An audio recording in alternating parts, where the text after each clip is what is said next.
తెలంగాణ కాంగ్రెస్ లో వరుసగా అంతర్గత కలహాలు బయటపడుతున్నాయి. ఇలాంటి పరిస్థితుల్లో ఎల్లుండి కాంగ్రెస్ క్రమశిక్షణ కమిటీ సమావేశమయ్యే అవకాశం ఉంది. మంత్రి పదవిపై ఎమ్మెల్యే కోమటిరెడ్డి రాజగోపాల్ రెడ్డి చేసిన కామెంట్స్ పై పార్టీలో చర్చ జరుగుతోంది.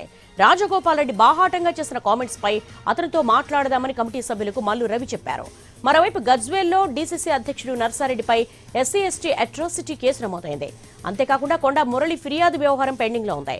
దీంతో ఎల్లుండి కాంగ్రెస్ క్రమశిక్షణ కమిటీ సమావేశంలో ఎలాంటి నిర్ణయాలు తీసుకుంటారా అనే అంశం ఉత్కంఠ రేపుతోంది.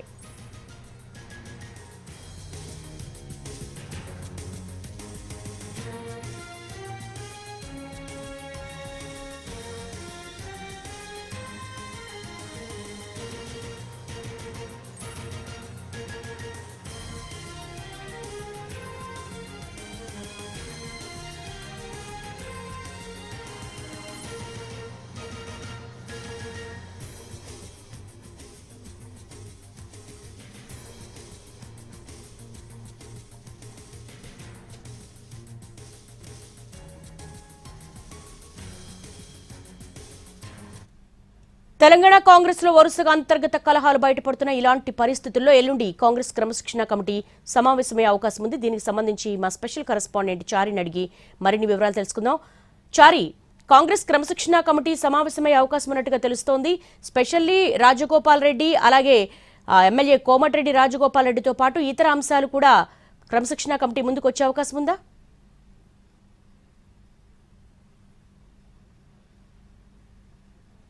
సంబంధించి కొంత క్రమశిక్షణ రాహిత్యం కనబడుతుంది. చాలా రోజుల తర్వాత కూడా క్రమశిక్షణ కమిటీ మరోసారి భేటీ అయ్యేటువంటి అవకాశం ఉంది. కొండమురళి ఎపిసోడ్ తర్వాత చాలా రోజులుగా సమావేశంలో ఏదో ఒక నిర్ణయం తీసుకుంటారు. వరంగల్ జిల్లాకు సంబంధించినటువంటి పంచాయతీ ముగుస్తుందని భావించారు. కానీ ఇప్పటి వరకు వరంగల్ జిల్లాకు సంబంధించినటువంటి వ్యవహారంలో ఇప్పటి వరకు ఎటు తేల్చలేదు. ఏం జరిగిందో కూడా స్పష్టత లేదు. నాయకులు కొండ వ్యతిరేక శిబిరం అంతా కూడా అసంతృప్తితో ఉంది. ఆ తర్వాత జడ్జర్లకు సంబంధించినటువంటి ఎమ్మెల్యే చేసినటువంటి వ్యాఖ్యలు వీటి మీద కూడా ఇంకా క్రమశిక్షణ కమిటీ ఏం చేస్తుంది, ఏం జరుగుతుంది అనేటువంటి అంశాల మీద కూడా క్లారిటీ లేదు.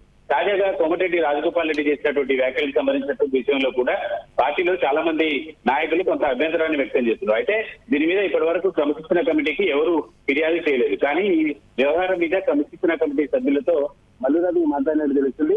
త్వరలోనే కోమటిరెడ్డి రాజగోపాల్ రెడ్డితో మాట్లాడి దానికి సంబంధించినటువంటి వ్యవహారాన్ని సెట్ చేయాలనేటువంటి ఆలోచనతో క్రమశిక్షణ కమిటీ ఉంది. అయితే ఇటీవల గజ్వేల్లో జరిగినటువంటి సమావేశంలో కూడా డీసీసీ అధ్యక్షుడి మీద ఎస్సీ ఎస్టీ అట్రాసిటీ కేసు కూడా నమోదైంది.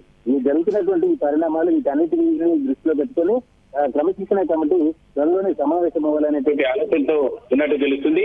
వీటన్నిటి మీద వరుసగా క్రమశిక్షణ పార్టీలో క్రమశిక్షణ కట్టుబడి ఉండాలని చెప్పేసి కొత్తగా ఇన్ఛార్జిగా బాధ్యత తీసుకున్నటువంటి మీనాక్షి నటరాజన్ కూడా పదే పదే చెప్తూ వస్తున్నారు. కానీ ఇప్పటి వరకు క్రమశిక్షణ కమిటీ ముందు ఉన్నటువంటి ఫిర్యాదులనే క్లియర్ చేసేటువంటి పరిస్థితి లేదు. కొండ మురళి మీద చర్యలు ఉంటే మిగతా వ్యతిరేక వర్గం ఏమవుతుంది అనేటువంటి అంశం, స్థానిక సంస్థల ఎన్నికలు వస్తున్నటువంటి నేపథ్యంలో కొండమురళి మీద చర్యలు తీసుకుంటారా అనేటువంటి చర్చ మరొక వైపు.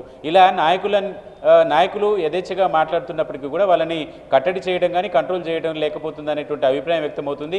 వరుసగా రాజగోపాల్ రెడ్డి చేసినటువంటి కామెంట్స్కు సంబంధించినటువంటి విషయంలో కూడా క్రమశిక్షణ కమిటీ కొన్ని విషయాల్లో ఇమ్మీడియట్గా సుమోటోగా తీసుకుంటున్నటువంటి సందర్భం. కానీ ఇక్కడ దీనికి రాజగోపాల్ రెడ్డి ఎపిసోడ్ మీద వీలైనంత త్వరగా రాజగోపాల్ రెడ్డితో మాట్లాడి కూడా విషయాన్ని సెట్ చేస్తే బాగుంటుంది అనేటువంటి అభిప్రాయం కూడా కనపడుతుంది. మొత్తానికి క్రమశిక్షణ కమిటీ ఏం చేస్తుంది, క్రమశిక్షణ కమిటీ వచ్చినటువంటి ఫిర్యాదుల్ని పెండింగ్లోనే పెట్టడం వల్ల ఇది మరికొంతమంది నాయకులు కూడా ఇలా మాట్లాడడానికి ఛాన్స్ ఇచ్చినట్టు అవుతుంది అనేటువంటి ఫీలింగ్ అయితే కనపడుతుంది. శనివారం మనకున్నటువంటి సమాచారం ప్రకారం సమావేశమయ్యేటువంటి అవకాశం అయితే కనపడుతుంది.